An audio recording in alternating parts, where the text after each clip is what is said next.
Hi, ആശകളായിരം എന്ന സിനിമയെ കുറിച്ചാണ് ഇന്ന് ഞാൻ പറയാൻ വേണ്ടി പോകുന്നത് കേട്ടോ.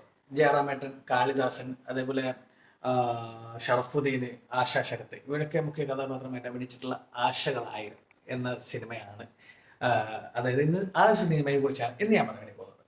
അപ്പോൾ ഈ സിനിമ എങ്ങനെയുണ്ട് ചോദിച്ചു കഴിഞ്ഞാൽ, ജയറാമേട്ടൻ്റെ എനിക്ക് തോന്നുന്നു ഓസ്ലർ കഴിഞ്ഞതിന് ശേഷം ഒരു നായക പദവിയിൽ വന്നിട്ടുള്ളൊരു പടമാണെന്ന് തോന്നുന്നു ഈ പറയുന്ന ആശകളായിരം എന്ന് പറയുന്ന ഈ ഒരു സിനിമ.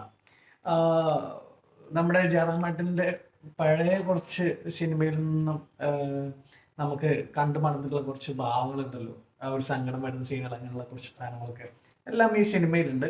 ഈ സിനിമ ഒരു വൺ ടൈം മൂവിയാണ് കേട്ടോ. ഭയങ്കര സംഭവമായിട്ട് ഇരുന്ന് കാണാൻ പറ്റുന്ന ഒരു മൂവി എന്നൊന്നും പറയാൻ പറ്റുന്നില്ല. ജസ്റ്റ് ഒരു നോർമൽ ഒരു ഫാമിലി എന്റർടൈൻമെന്റ് ആയിട്ട് കണ്ടിരിക്കാൻ പറ്റുന്ന ഒരു ജസ്റ്റ് ഒരു ചെറിയൊരു സിനിമയാണ്.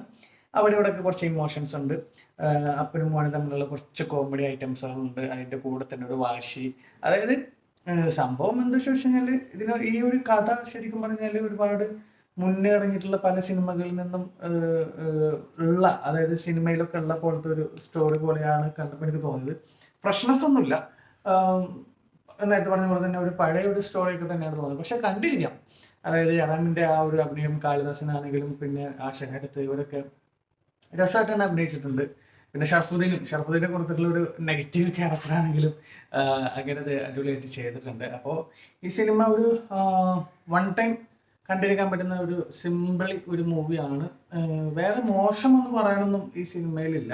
ജസ്റ്റ് ഒന്ന് ജയറാമേട്ടൻ്റെ ഒരു ജയറാമും മകനെ അഭിനയിച്ചിട്ടുള്ള ഒരു സിമ്പിൾ ഒരു സിനിമ എന്നുള്ള രീതിയിൽ കണ്ടിരിക്കാൻ പറ്റുന്ന ഒരു സിനിമയാണ് ആശകളായിരം എന്ന് പറയുന്ന ഈ ഒരു സിനിമ.